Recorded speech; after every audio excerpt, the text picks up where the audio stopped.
Shalom bagi kita semua. Shalom. Majelis Jemaat GKP Tiga Baru mengucapkan selamat datang dan selamat beribadah kepada Bapak, Ibu, Saudara-saudari Permisa Nusantara TV dimanapun berada.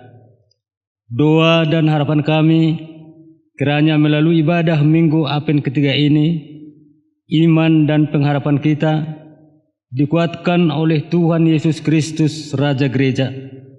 Oleh karena itu, marilah mempersiapkan hati dan pikiran kita menghampiri hadirat Tuhan Yesus Maha Kudus. Marilah kita berdoa dalam hati masing-masing.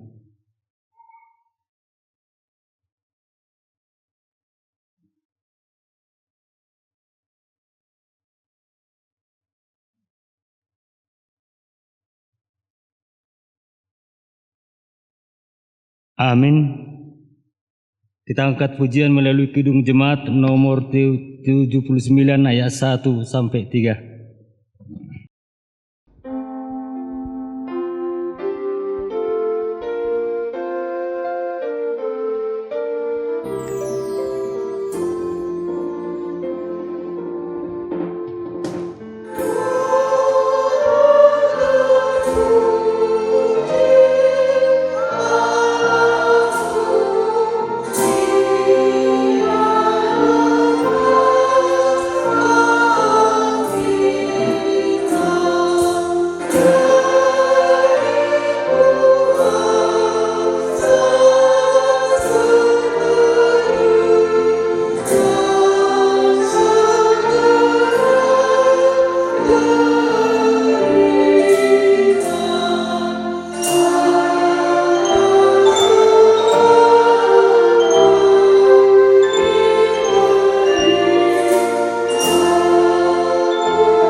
Di dalam nama Allah Bapa dan anaknya Tuhan Yesus Kristus dan Roh Kudus, Khalik dan bumi.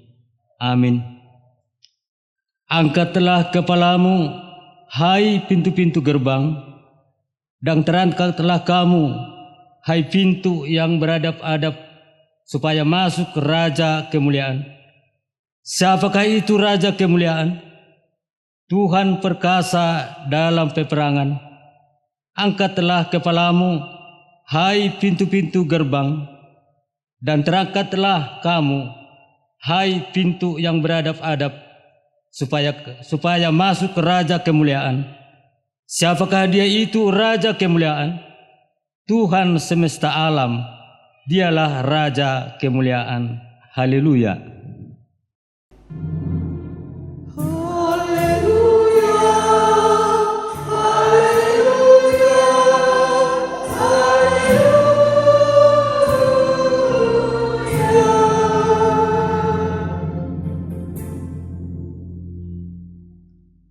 Ya Tuhanlah Bapa kami, ajarkanlah kepada kami segala ketetapan-Mu. Bukalah mata hati kami, agar kami mengenal keselamatan dan kebahagiaan yang Kau janjikan di dalam Yesus Kristus. Kuatkanlah kami dengan firman-Mu, dan jauhkanlah kami dari segala ajaran yang menyesatkan. Pimpinlah kami di jalan-Mu, agar kami meyakini bahwa Engkaulah sumber kehidupan sejati bagi kami, baik hidup ataupun mati. Dengarkanlah kami di dalam anak-Mu, Yesus Kristus Tuhan kami. Amin. Kita bernyanyi dari Kidung Jemaat nomor 20B ayat 1.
Marilah kita mendengarkan firman Tuhan sebagai pendahuluan khotbah pada minggu ini yang tertulis dari Injil Markus pasal 1 ayat 1 sampai 8. Kita baca secara responsoria. Inilah firman Tuhan. Inilah permulaan Injil tentang Yesus Kristus, Anak Allah. Seperti ada tertulis dalam kitab Nabi Yesaya, lihatlah, aku menyuruh utusanku mendahului engkau. Ia akan mempersiapkan jalan bagimu. Ada suara orang yang berseru-seru di padang gurun, persiapkanlah jalan untuk Tuhan, luruskanlah jalan baginya. Demikianlah Yohanes Pembaptis tampil di padang gurun dan menyerukan, bertobatlah dan berilah dirimu dibaptis, dan Allah akan mengampuni dosamu. Lalu datanglah kepadanya orang-orang dari seluruh daerah Yudea dan semua penduduk Yerusalem, dan sambil mengaku dosanya, mereka dibaptis di sungai Yordan. Yohanes memakai jubah bulu unta dan ikat pinggang kulit, dan makanannya belalang dan madu hutan. Inilah yang diberitakannya, sesudah aku akan datang, ia yang lebih berkuasa daripadaku, membungkuk dan membuka tali kasutnya pun aku tidak layak. Aku membaptis kamu dengan air, tetapi Ia akan membaptis kamu dengan Roh Kudus. Yang berbahagia ialah mereka yang mendengarkan firman Allah dan yang memeliharanya. Amin.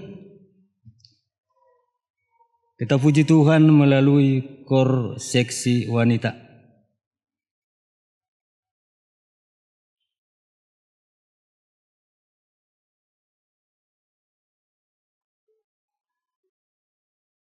Mari suang dosa sude perdalanata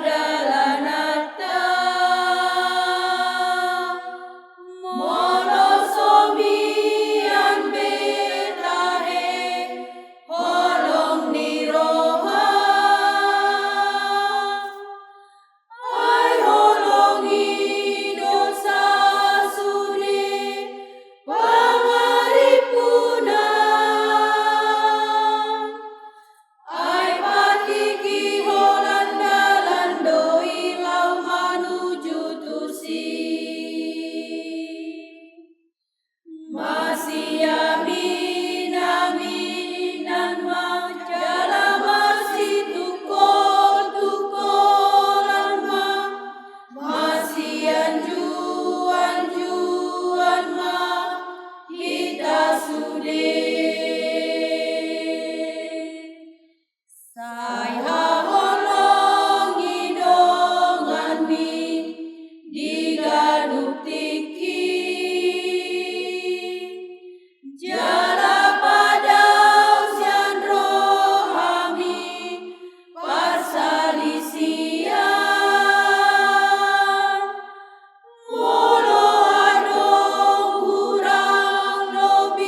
gabe dosa dosude dihorhoni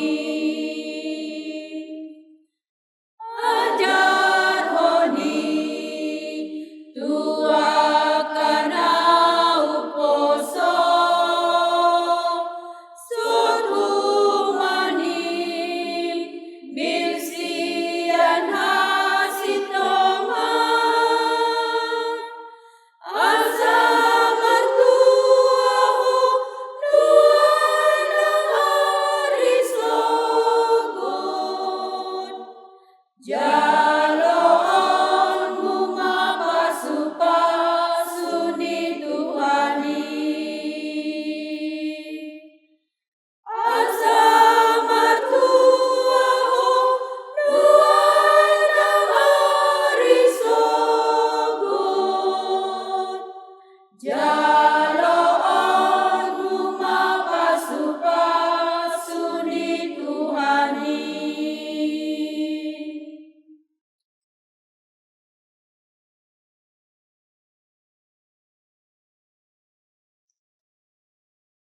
Kita bernyanyi dari Kidung Jemaat nomor 4 ayat 1 tambah 5.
Marilah kita mengaku dosa kita di hadapan Tuhan.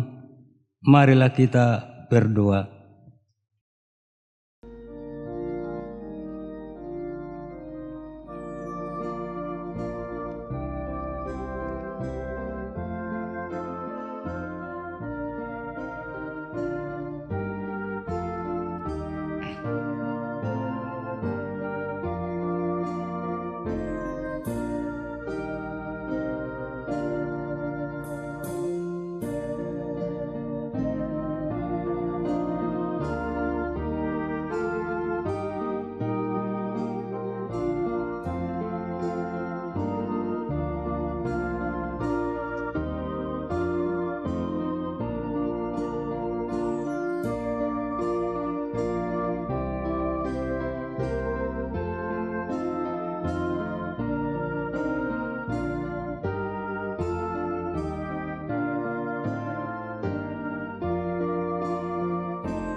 Ya Allah Bapa kami yang Maha Kuasa dan Pengasih, kami datang ke hadapan-Mu untuk mengaku dan menyesali dosa-dosa kami. Sejak hari kelahiran kami sudah bergemilang di dalam dosa dan tiada kebenaran di dalam diri kami. Sehingga kami semuanya menempuh jalan sesat yang melanggar hukum-Mu.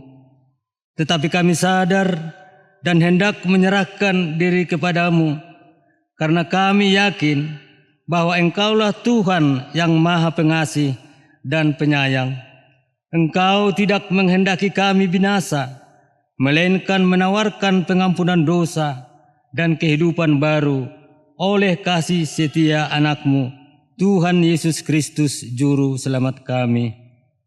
Amin. Janji Tuhan tentang pengampunan dosa. Karena begitu besar kasih Allah akan dunia ini, sehingga Ia telah mengaruniakan Anak-Nya yang tunggal, supaya setiap orang yang percaya kepadanya tidak binasa, melainkan beroleh hidup yang kekal. Segala kemuliaan bagi Allah di tempat yang maha tinggi. Amin. Kita puji Tuhan melalui Kor Ina Ester.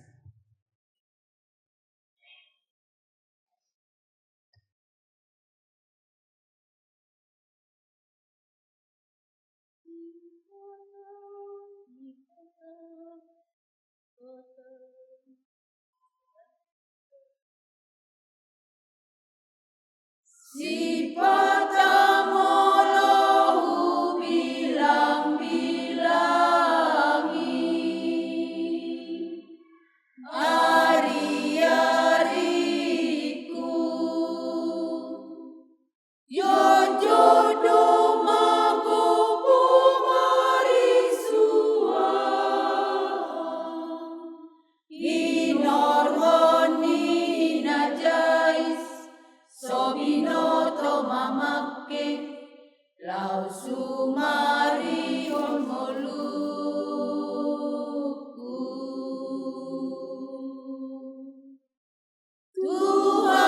Tuhan asiroha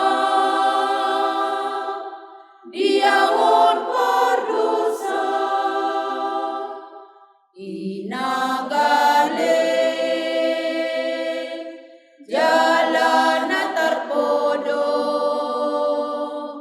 audi ngoluko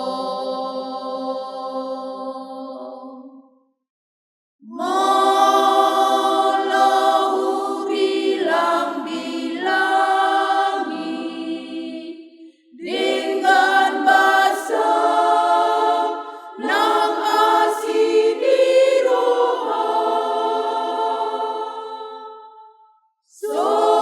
Sohon amat Tuhanana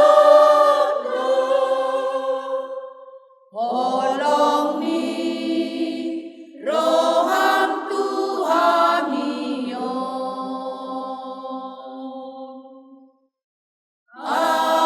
Allah ni ale Jehovah Gok dihona malakaku dibaga Tuhan Yesus Kristus pinuji mahu saleleng nai hamulia nang hasanga on madiho alih Jehovah di mataku ajari maahu mama ketikiku sotunggabe marisua jala magopo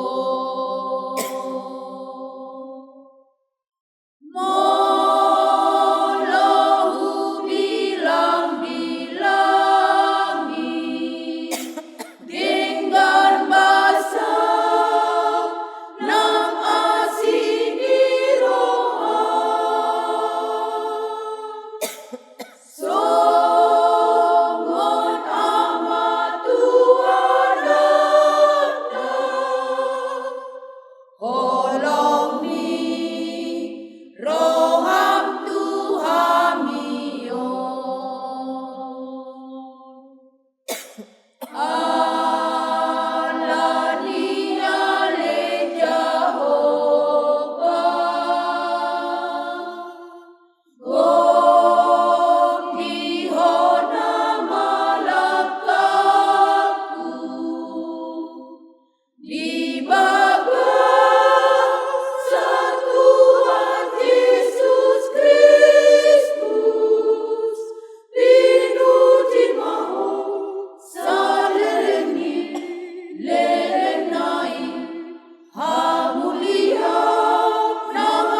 Jala Makopo.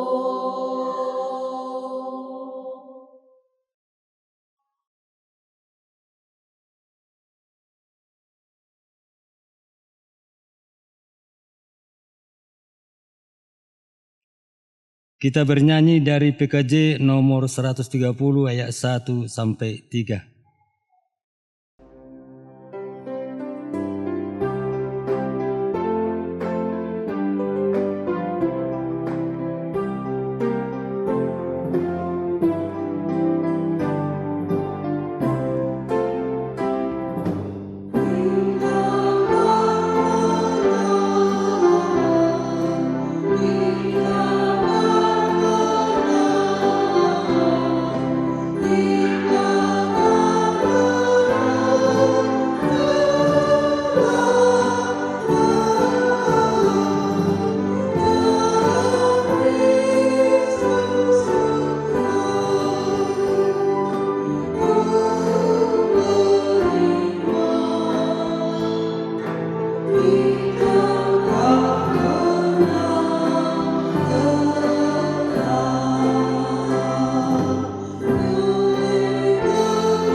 Marilah kita mendengarkan firman Tuhan sebagai petunjuk hidup baru yang tertulis dalam Mazmur pasal 130 ayat 7.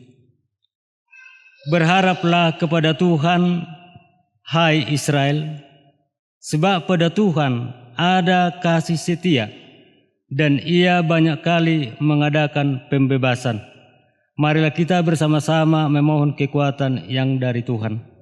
Ya Tuhan Allah kami, berilah kami kekuatan untuk melakukan yang sesuai dengan hukum-Mu. Amin.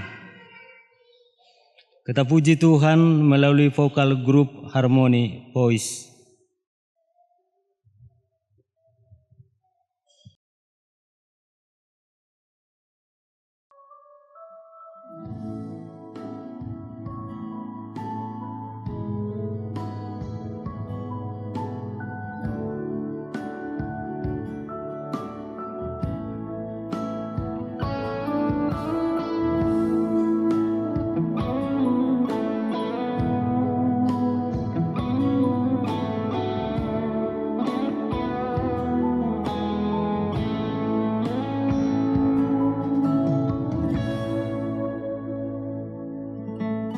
Perjalanan begitu lelah,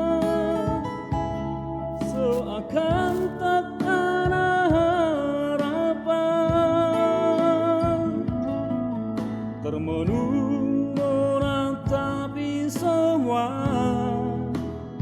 hingga membuat hati pun resah.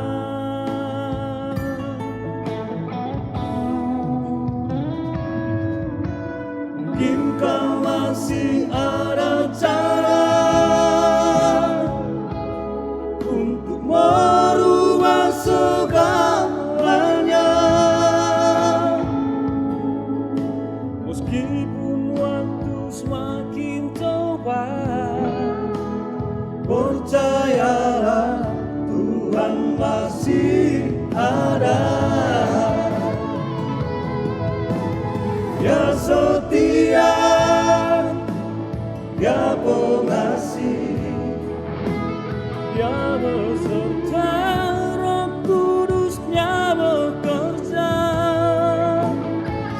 setiap cara dalam firman-Nya.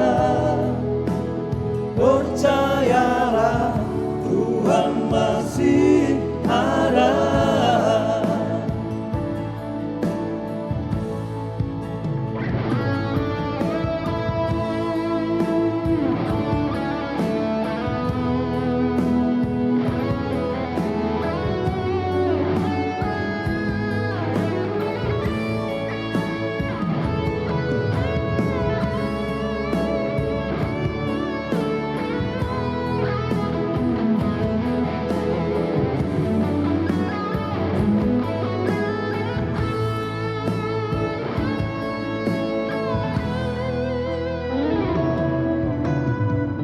Kau masih ada cara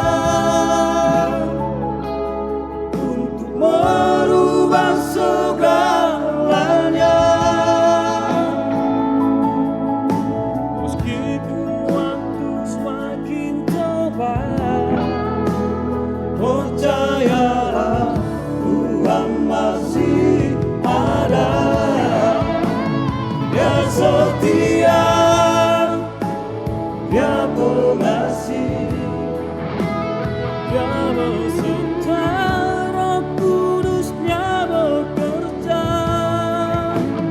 Setiap cara dalam firman-Nya, percayalah Tuhan masih ada.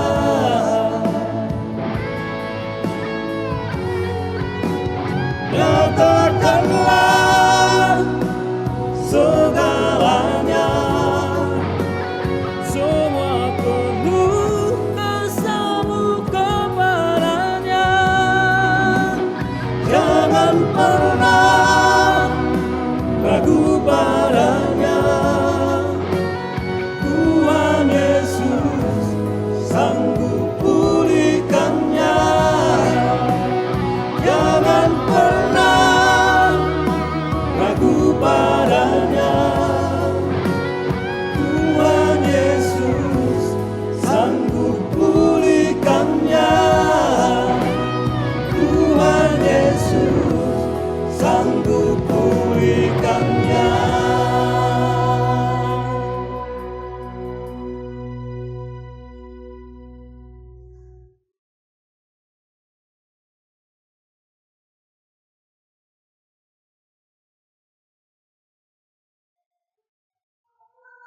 Kita bernyanyi dari PKJ nomor 131 ayat 1 tambah 3.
Marilah kita bersaksi mengekalkan pengakuan iman kita bersama jemaat pada segala abad di seluruh dunia ini.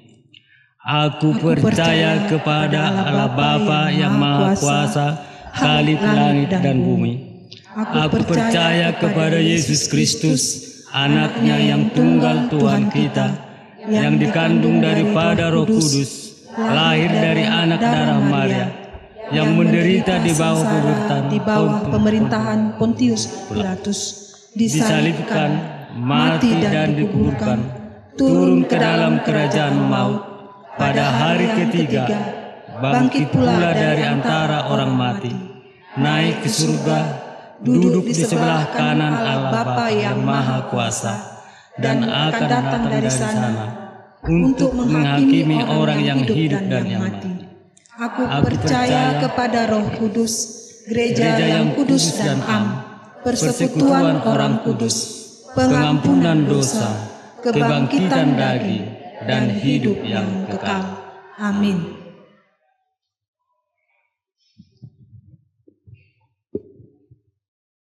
Kita bernyanyi dari PKJ nomor 219 ayat 1 sampai 2. Tuhan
Damai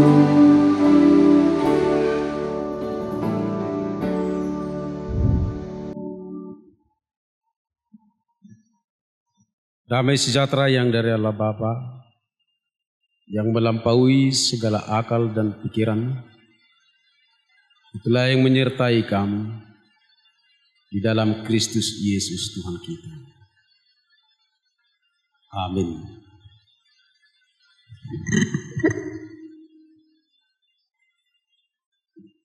Shalom bagi kita, Bapak, Ibu, dan saudara-saudara.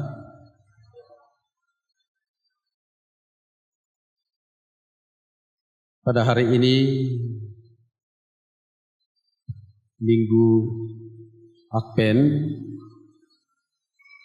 yang ketiga, sapaan firman Tuhan bagi kita semua diambil dari kitab Mika pasal yang ke-7, ayat yang ke-7 sampai ayatnya yang ke-13. Mika pasal yang ke-7, ayat yang ke-7 sampai ayatnya yang ke-13. Saya akan bacakan untuk kita semua, dan marilah kita ikuti dalam hati masing-masing. Demikian pembacaan firman Tuhan. Tetapi aku ini akan menunggu-nunggu Tuhan,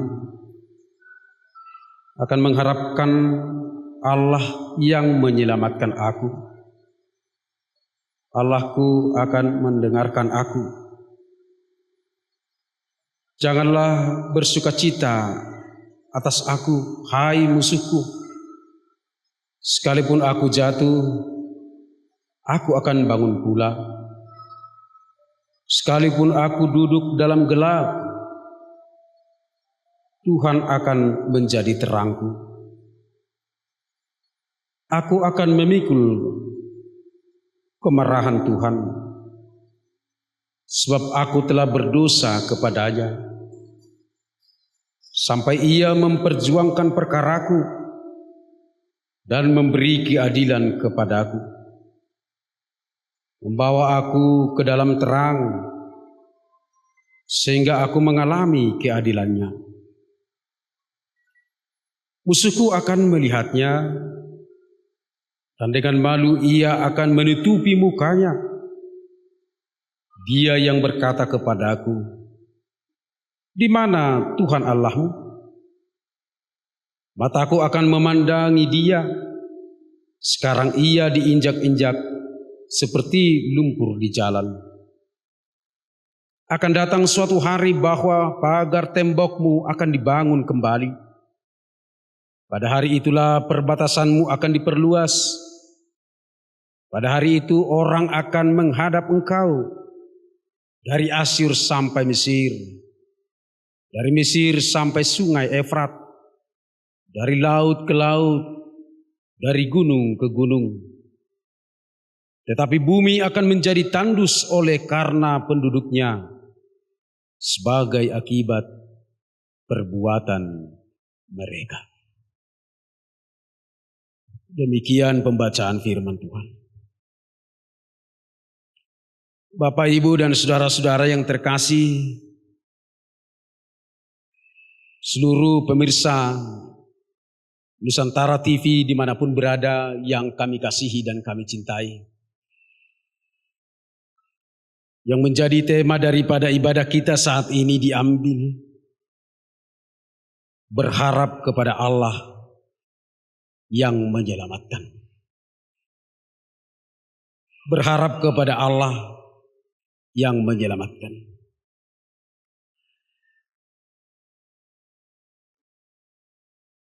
Ketika berbicara tentang pengharapan, saya teringat dengan apa yang dikatakan seorang teolog bernama Jurgen Moltmann yang menulis buku Theology of Hope, menjelaskan bahwa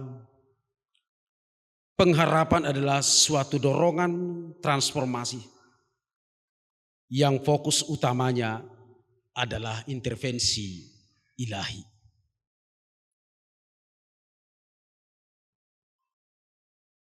Demikianlah kiranya pengharapan dari Nabi Mika terhadap campur tangan Allah.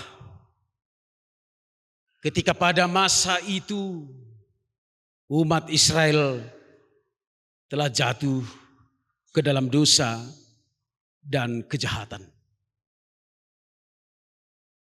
Situasi sosial, hukum, spiritualitas telah menjadi rusak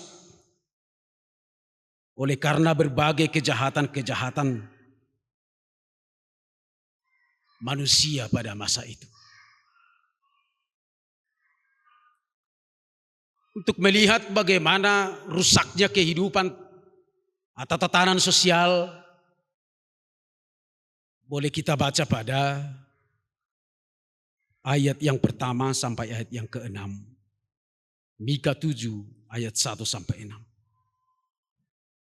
Menggambarkan bagaimana kehidupan orang-orang kaya telah menindas orang-orang miskin. Bagaimana orang-orang kaya tidak memberikan hak sepenuhnya bagi kehidupan para orang-orang miskin. Perampasan hak ajasi manusia, perampasan tanah, dan lain sebagainya. Yang paling miris lagi adalah ketika para orang miskin ini mengadu kepada para penegak hukum, orang kaya justru menjadi penguasa. Karena apa?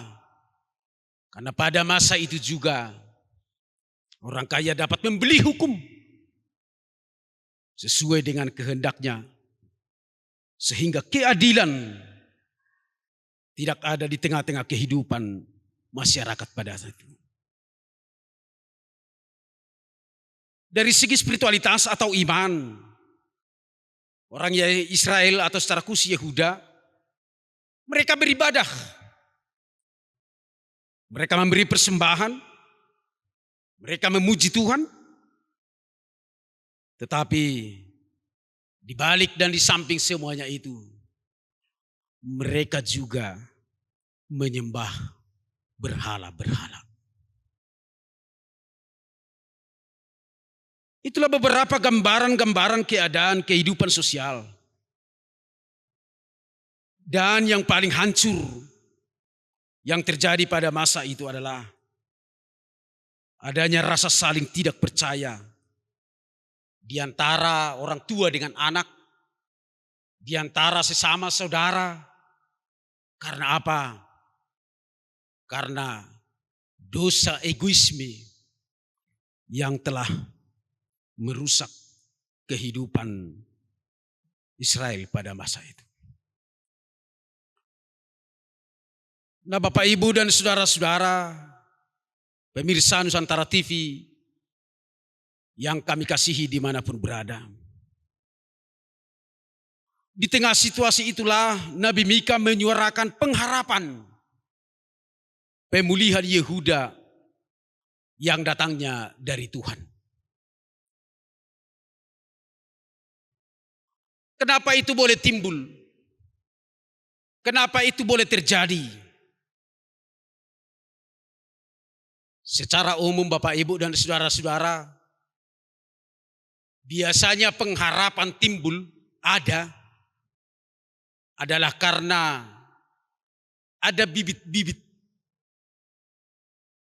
yang akan muncul. Bagaikan misalnya kita menanam sebuah tanaman, ketika tanaman itu telah tumbuh, maka di situ pasti kita letakkan harapan. Secara umum harapan manusia itu adalah ketika suatu hal ada yang baik yang akan keluar dari sebuah usaha yang telah diperbuatnya. Tetapi firman ini melalui Nabi Mika mengajari kita bahwa pengharapan itu tidak selamanya harus lahir dari sebuah keadaan atau situasi yang aman, nyaman, Mika justru menyuarakan pengharapan pemulihan kepada umat Yehuda Israel.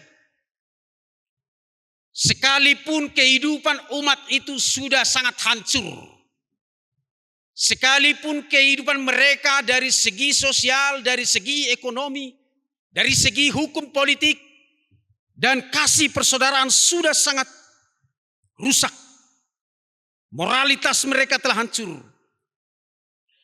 Tetapi Mika menyuarakan pengharapan pemulihan terhadap semua keadaan itu. Itu makanya dikatakan tadi pada ayat 7. Tetapi aku ini akan menunggu-nunggu Tuhan. Akan mengharapkan Allah yang menyelamatkan aku. Allahku akan mendengarkan aku.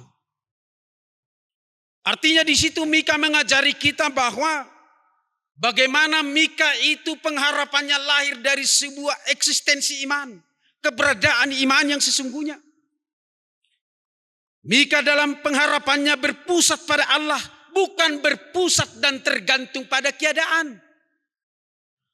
Oleh karena itu Bapak, Ibu, dan saudara-saudara, sekalipun keadaan dan situasi kita sangat berantakan, sekalipun kehidupanmu sangat kacau balau, sekalipun keadaan di sekitar kita tidak mendukung sesuatu hal yang baik dalam kehidupan kita, tetapi firman Tuhan melalui Nabi Mika menyuarakan kepada kita bahwa pengharapan itu tidak tergantung pada situasi.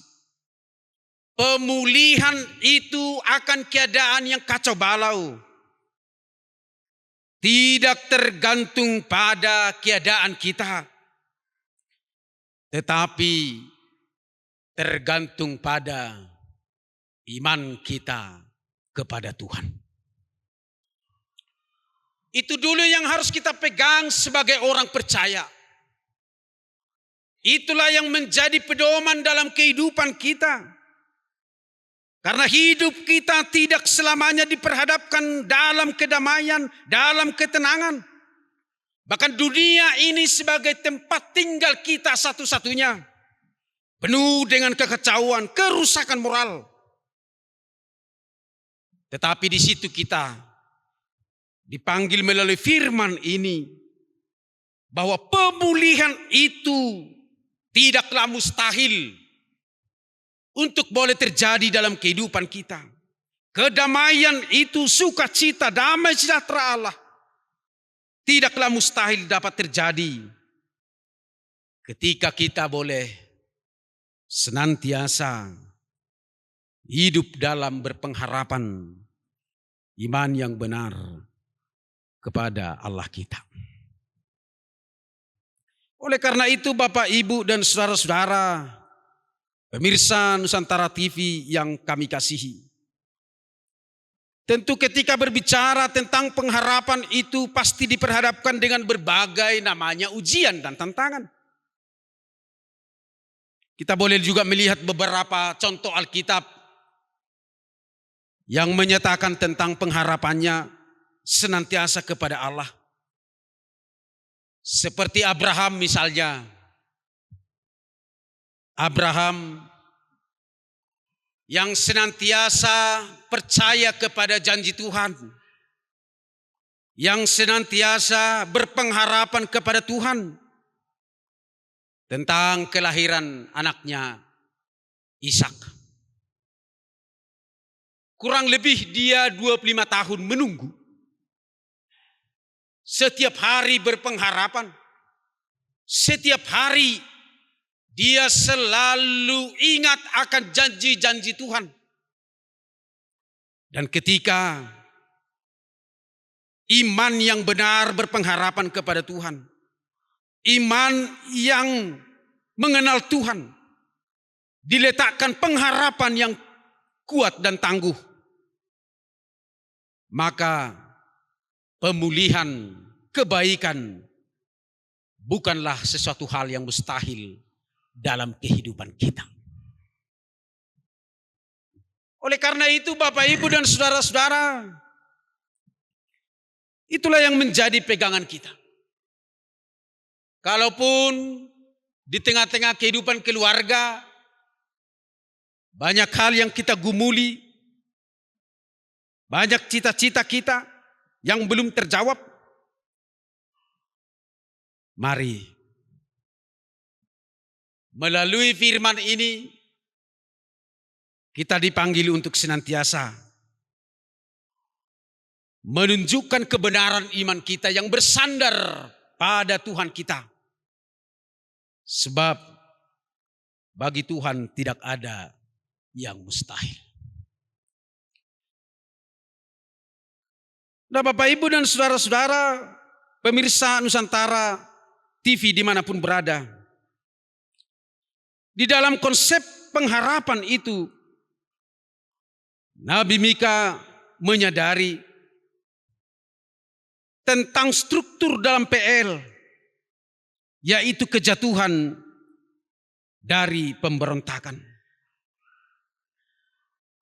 Kejatuhan dalam dosa mengakibatkan manusia menjadi menderita. Kejatuhan ke dalam dosa mengakibatkan manusia jatuh dalam hukuman Tuhan. Sebab itulah yang ada dalam struktur perjanjian lama.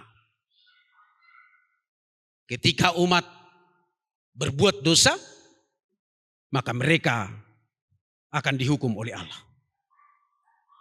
Tetapi di dalam konteks ini,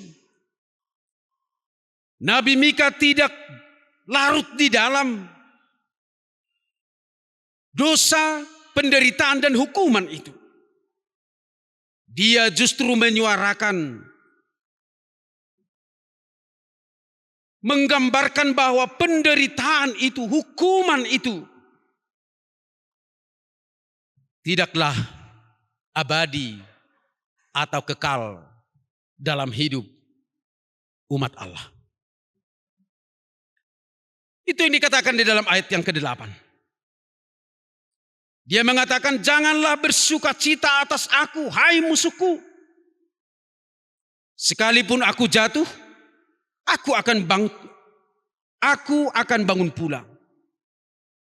Sekalipun aku duduk dalam gelap, Tuhan akan menjadi terangku. Artinya di situ bahwa memang Nabi Mika berkeyakinan dalam iman pengharapannya, dalam pemulihan kehidupan umat Allah, bahwa sekalipun mereka telah terhukum oleh karena kejahatan, oleh karena keberdosaan mereka di hadapan Tuhan, tetapi dia mengatakan Tuhan akan menjadi terangku. Sekalipun aku duduk dalam gelap, Tuhan menjadi terangku. Dalam iman, pengharapan Mika, bahwa ada janji pemulihan Tuhan. Tuhan pasti bertindak dalam kegelapan umatnya. Itulah yang terwujud di dalam Yesus Kristus sebagai pemulihan dan keselamatan dalam dunia yang penuh dalam kegelapan. Itulah yang terwujud di dalam Yesus Kristus sebagai wujud pemulihan terhadap dunia ini yang penuh dengan kejahatan, yang penuh dengan keberdosaan, yang penuh dengan kegelapan. Makanya Yesus Kristus mengatakan dalam Yohanes pasal yang ke-8 ayat yang ke-12. Yesus berkata, Akulah terang dunia. Barang siapa mengikut aku, ia tidak akan berjalan dalam kegelapan, melainkan ia akan mempunyai terang hidup. Itulah renungan kita Bapak, Ibu dan saudara-saudara. Oleh karena itu, kita semua yang terpanggil pada Minggu Apen ini, bahwa sekalipun banyak kejahatan, kegelapan di tengah-tengah kehidupan kita, bahkan bersama-sama dengan kita, di segala aktivitas kita, perjalanan waktu yang boleh kita lalui. Tetapi satu hal yang harus kita ingat Bapak Ibu Saudara, bahwa penderitaan itu, kesukaran itu, pergumulan itu, kejahatan itu tidaklah kekal adanya. Tidaklah abadi. Karena apa? Karena Allah pasti bertindak, berbuat. Sebagaimana Allah telah bertindak di tengah-tengah dunia ini melalui Yesus Kristus yang berwujud nyata, berinkarnasi untuk membawa terang di tengah-tengah kehidupan kita. Demikianlah hikmat Allah akan bekerja senantiasa memberi terang dalam kehidupan kita di tengah-tengah pergumulan ini. Itulah iman yang harus kita pegang. Oleh karena itu, jangan mau putus asa. Seberat apapun yang menjadi beban kehidupan kita, di tengah-tengah situasi ekonomi, atau hal apapun itu. Seberat apapun yang menjadi penderitaan kita, letakkanlah pengharapanmu kepada Tuhan. Sebab Allah yang mampu memulihkan itu, untuk membawa kita kepada terangnya di dalam Yesus Kristus. Sebagaimana telah diperbuatnya bagi dunia ini melalui kelahirannya di dunia ini. Oleh karena itu Bapak Ibu dan saudara-saudara, harapan Mika akan pemulihan dari keselamatan dari Allah buat Israel tentu diingatkan juga tidaklah secara otomatis. Tetapi dia mengingatkan kita dan mengingatkan umat Allah pada masa itu. Sebagaimana yang dikatakan pada ayat yang ke-9. Aku akan memikul kemarahan Tuhan. Sebab aku telah berdosa kepadanya. Sampai ia memperjuangkan perkaraku. Dan memberi keadilan kepadaku. Membawa aku ke dalam terang. Sehingga aku mengalami keadilannya. Melalui hal ini Bapak Ibu dan saudara-saudara, bahwa harapan kita atau harapan Mika yang diajarkan pada kita saat ini adalah di dalam pengharapan pemulihan dan keselamatan itu, umat Israel justru diajak untuk berintrospeksi diri atau hidup di dalam pertobatan. Aku akan memikul kemarahan Tuhan sebab aku telah berdosa kepadanya. Artinya di situ bahwa memang dengan pelanggaran umat Tuhan akan mengakibatkan hukuman dan penderitaan. Namun pemulihan itu pasti terjadi ketika umat Tuhan menyadari akan keberdosaannya. Pemulihan itu akan terjadi ketika umat Tuhan mau mengenal keberdosaannya, berintrospeksi diri melalui setiap penderitaannya, melalui setiap hukuman yang terjadi di tengah-tengah kehidupan umatnya. Itulah yang disebut dalam firman ini yang mengatakan tadi, perkaranya akan diperjuangkan oleh Tuhan sampai keadilan benar-benar nyata. Perkaranya akan diperjuangkan oleh Tuhan. Melalui pertobatan-pertobatan kita, maka harapan pemulihan, kebaikan, masa depan akan semakin dapat lebih baik. Keadilan akan semakin nyata di tengah-tengah kehidupan kita. Ketika kita telah mau datang kepada Tuhan, memohon pengampunan akan keberdosaan, mengenal segala kejahatan-kejahatan kita, maka Tuhan berkata tadi bahwa perkaranya akan diperjuangkan oleh Tuhan sampai keadilan benar-benar nyata. Itulah yang harus kita renungkan Bapak Ibu dan Saudara. Oleh karena itu pada minggu ini pesan firman bagi kita adalah, jikalau hidup kita ingin dipulihkan oleh Tuhan, jikalau keadaan kita ingin semakin lebih baik masa depan kita, jikalau generasi kita umat Kristen boleh semakin lebih cemerlang, boleh semakin lebih baik, tidak menjadi persoalan di tengah-tengah kehidupan bangsa ini, kehidupan rumah tangga kita, anak-anak kita semuanya. Marilah kita untuk belajar meninggalkan segala kejahatan-kejahatan itu. Marilah kita untuk hidup bertobat.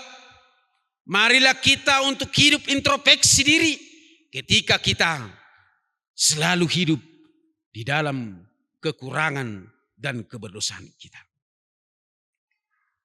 Pada minggu Advent ini tentu disebut dengan masa penantian kedatangan Tuhan untuk kedua kali. Ini harus kita imani Bapak Ibu dan saudara-saudara sebagai sebuah proses Allah, sebagai sebuah kesempatan bagi kita untuk terus berintrospeksi diri, untuk terus berbuat kebaikan-kebaikan, untuk terus meninggalkan segala sesuatu yang kurang baik atau kejahatan-kejahatan dalam kehidupan kita. Sebab itulah rancangan Tuhan memberi kita untuk hidup sampai saat ini. Karena Tuhan mengharapkan supaya setiap waktu, kesempatan yang boleh kita terima dalam hidup yang hanya sekali ini, maka kita boleh meninggalkan segala kejahatan untuk pemulihan kebaikan masa depan kita yang semakin indah. Apa yang menjadi tantangan, harapan di tengah-tengah kehidupan kita? Mudahnya goyah harapan kita. Karena apa? Karena manusia ini sering terobsesi dengan hasil yang cepat. Yang penting hasilnya cepat. Sehingga banyak hal-hal yang instan, yang praktis, yang kita perbuat Bapak Ibu. Kenapa? Itulah yang menjadi dilema kita. Mungkin karena zaman ini globalisasi, atau pengetahuan atau hal apapun banyak mengarahkan kita kepada hal-hal yang instan, hasil cepat. Nah, kita jangan mau terobsesi dengan itu Bapak Ibu Saudara. Ketika kita hidup di dalam iman dan pengharapan yang benar kepada Tuhan, akan sebuah pemulihan dalam kehidupan kita, itu membutuhkan waktu. Tetapi setidaknya yang harus kita pegang bahwa memang Tuhan tidak pernah mengingkari janjinya. Pengharapan kebaikan kepada umat Israel, sebagaimana dikatakan tadi pada ayat yang ke-11, akan datang harinya, itu pasti akan ditepati oleh Allah. Nah, oleh karena itu, marilah iman kita tidaklah iman yang instan dan praktis. Harapan kita jangan kamu letakkan pada harapan yang penting hasilnya cepat. Tetapi setiap waktu yang boleh kita lalui, setiap pergumulan, setiap penderitaan yang kita lalui di tengah-tengah dunia ini, biarlah itu boleh semakin meneguhkan iman kita, semakin meneguhkan pengharapan kita kepada Tuhan. Karena apa? Karena Tuhan mengatakan akan datang harinya. Ketika kita bermimpi bahwa kehidupan kita akan semakin lebih baik, kehidupan keluarga kita akan semakin dipulihkan, maka jangan pernah kamu kalah, harapanmu, imanmu kalah dan digilas oleh zaman ini. Sekalipun zaman ini telah membawa kita kepada kehancuran, kepada kerusakan dan hal apapun. Sekalipun zaman ini membawa kita kepada alam berpikir yang instan, hasil yang cepat. Tetapi setidaknya harapanmu, imanmu harus kamu yakini dan kamu letakkan kepada proses Allah yang mampu memulihkannya. Nah, oleh karena itu Bapak, Ibu, dan saudara-saudara, itulah yang menjadi renungan kita pada minggu Advent yang ketiga ini. Kita semua terpanggil bahwa keselamatan kita hanya ada di dalam Tuhan. Dan karya Tuhan telah nyata melalui Yesus Kristus yang telah hadir bersama-sama dengan kita di tengah-tengah dunia ini. Oleh karena itu, marilah berharap kepada Allah yang menyelamatkan kita. Biarlah setiap pergumulan kehidupan kita pakai untuk kita boleh memperkuat pengharapan kita, keyakinan kita, iman kita kepada Tuhan. Yang kedua, syukurilah ketika Tuhan memberi kamu hidup sampai pada saat ini. Kenapa Tuhan belum datang sampai pada saat ini? Tentu Tuhan masih memberikan kita proses waktu yang tujuannya untuk kita pakai kepada pertobatan dan introspeksi diri. Waktu yang ada sekarang ini Tuhan berikan untuk kita boleh meninggalkan segala kejahatan kita. Kiranya Tuhan menjawab segala harapan-harapan kita pada waktunya. Sebab Tuhan mampu dan mau berbuat untuk pemulihan kehidupan kita dan bangsa negara kita. Selamat Advent bagi kita semua. Kita berdoa. Ya Allah kami dalam Yesus Kristus, kami sungguh boleh bersyukur kepadamu Tuhan. Karena kasih Allah yang senantiasa boleh melingkupi kehidupan kami. Kami boleh bersuka cita pada saat ini. Ketika Tuhan telah memulihkan pengharapan kami. Ketika Tuhan telah mengajarkan kami melalui firman-Mu. Untuk kami boleh senantiasa berharap kepada Allah yang menyelamatkan. Sekalipun dunia ini penuh dengan kejahatan, dosa, dan kerusakan. Sekalipun dunia ini Tuhan tidak menjamin untuk kami boleh berharap kepada kebaikan kehidupan kami, kebaikan dunia ini. Tetapi pada saat ini Tuhan, kami telah diingatkan oleh firman-Mu bahwa segala harapan pemulihan, bahkan keselamatan kami sendiri pun Tuhan pasti jawab pada waktunya. Itulah yang menjadi sukacita kami Tuhan. Pada minggu Advent ini, di setiap waktu, kesempatan, kehidupan yang boleh kami nikmati. Biarlah itu kami pakai Tuhan untuk senantiasa hidup lebih baik di hadapan Tuhan. Dan berkat bagi sesama kami. Biarlah pengharapan kami senantiasa terletak hanya pada iman kepadamu saja Tuhan. Sebab Engkaulah yang mampu memulihkan segala kehidupan kami. Menjawab segala doa-doa kami. Menjawab setiap cita-cita kami Tuhan. Sebab Engkaulah Allah kami. Yang senantiasa memberi yang terbaik dalam kehidupan kami. Kehidupan umat dunia yang Engkau kasihi ini. Ya Tuhan kami dalam Yesus Kristus. Pada kesempatan ini Tuhan kami berdoa kepadamu.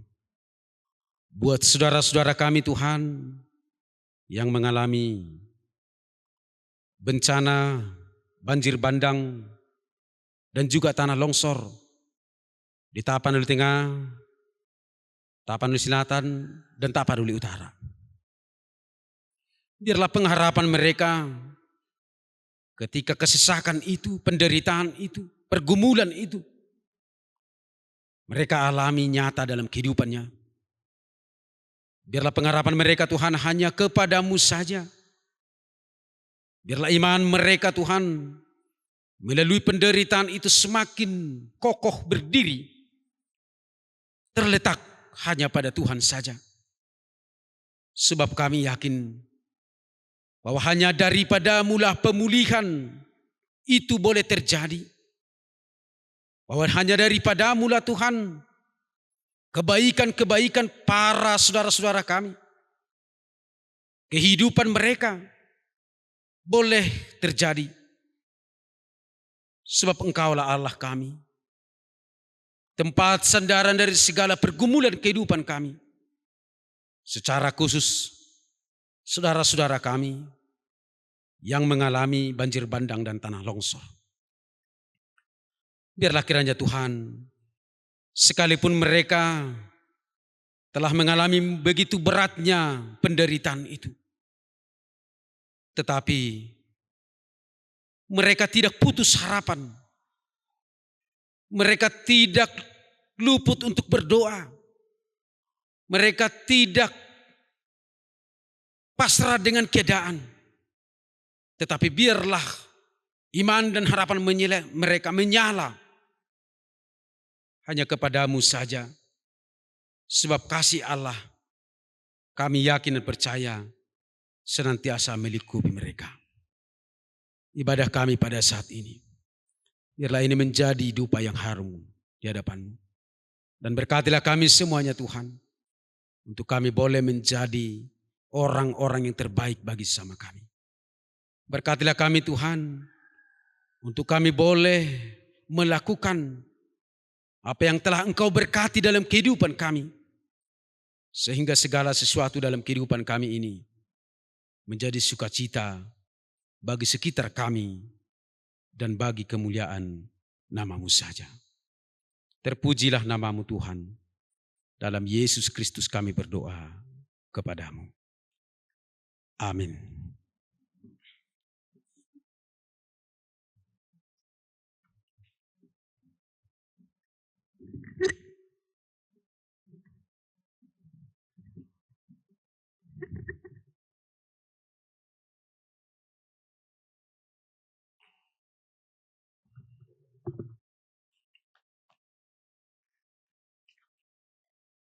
Mari kita puji Tuhan melalui nyanyian Kidung Jemaat nomor 81 ayat 1 sampai 2.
Firman Tuhan yang menyapa persekutuan kita dalam memberi persembahan kepada Tuhan diambil dari kitab Ibrani pasal yang ke-13 ayat yang ke-16, demikianlah bunyinya.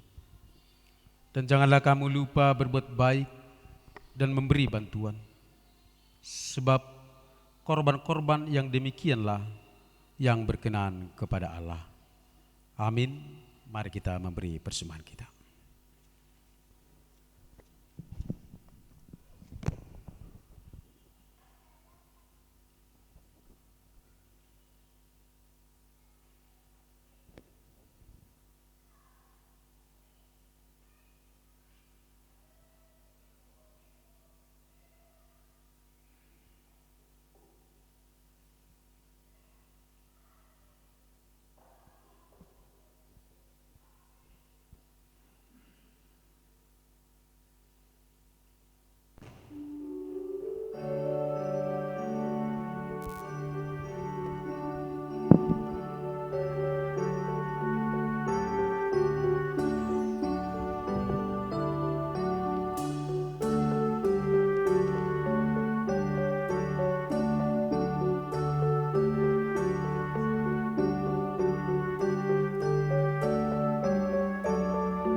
Jemaat kami undang untuk bangkit berdiri.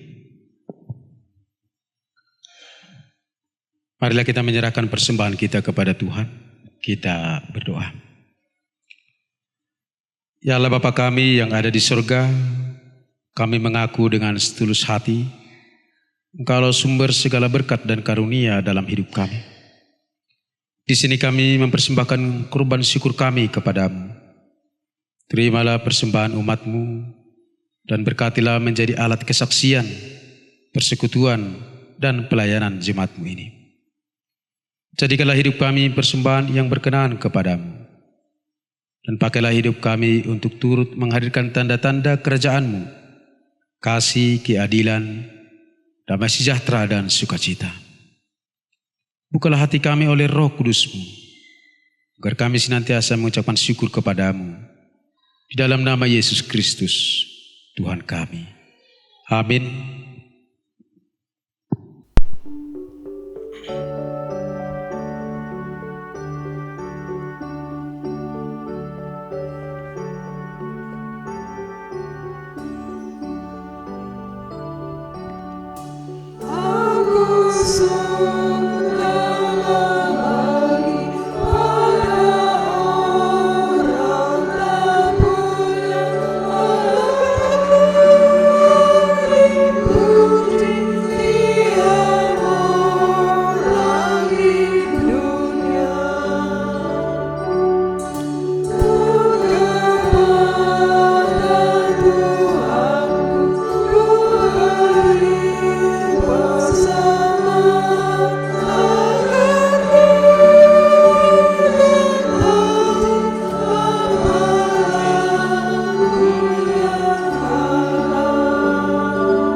Bapa kami yang di surga, dikuduskanlah namamu, datanglah kerajaan-Mu, jadilah kehendak-Mu di bumi seperti di surga. Berikanlah kami pada hari ini makanan kami yang secukupnya, dan ampunilah kami akan kesalahan kami, seperti kami juga mengampuni orang yang bersalah kepada kami. Dan janganlah membawa kami ke dalam pencobaan, tetapi lepaskanlah kami dari yang jahat.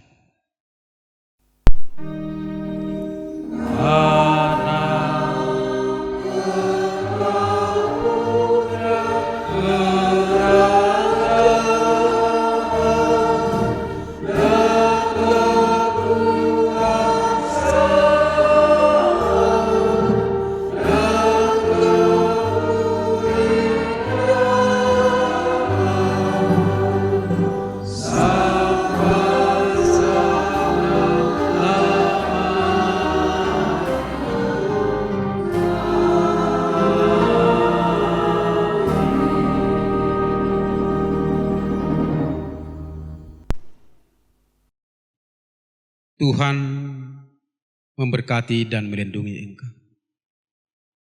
Tuhan menyinari engkau dengan wajah-Nya dan memberi engkau kasih karunia.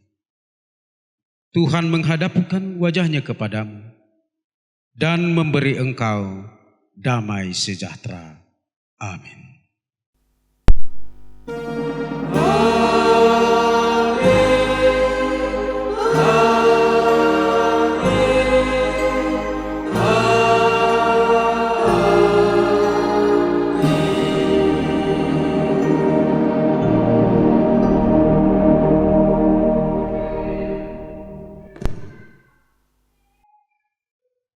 Shalom. Shalom.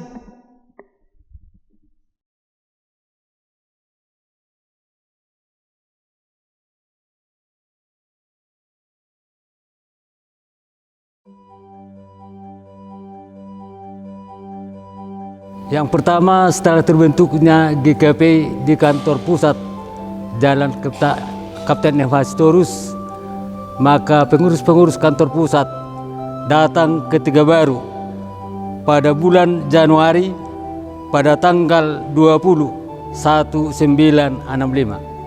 Setelah komunikasi beberapa penatua-penatua yang ada di Tegabaru, terbentuklah GKP Tegabaru melalui PI.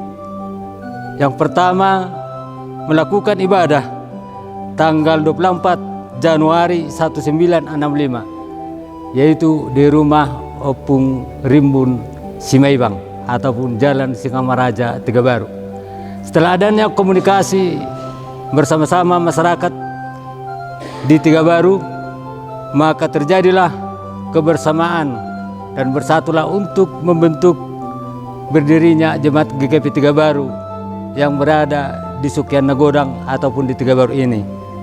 Setelah itu bertambah-tambahlah anggota Jemaat GKP Tegabaru.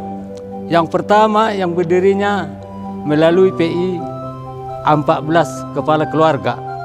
Setelah diresmikan tanggal 24 Juli 1966 bahwa Tegabaru masih berstatus Resort Jumarabba. Tetapi setelah ada 3 tahun sampai dengan tahun 1969 dibentuklah Jemaat GKP Tegabaru. Setelah dibentuk Jemaat GKP Tegabaru mempunyai pagaran 7 pagaran. Tetapi setelah berdirinya berlanjut Jemaat GKP Tegabaru ataupun Resort Tegabaru semakin lama semakin berkembang. Maka sampai pada saat ini terjadilah 16 pagaran di Resort Tegabaru. Dan jumlah Jemaat GKP Tegabaru pada sampai saat ini 98 kakak. Demikianlah sejarah berdirinya Jemaat GKP Tegabaru, 98 kakak dengan penatua 11 orang, yaitu penatua perempuan 5 orang dan penatua laki-laki 6 orang. Demikianlah sejarah berdirinya GKP Tegabaru. Terima kasih. Shalom.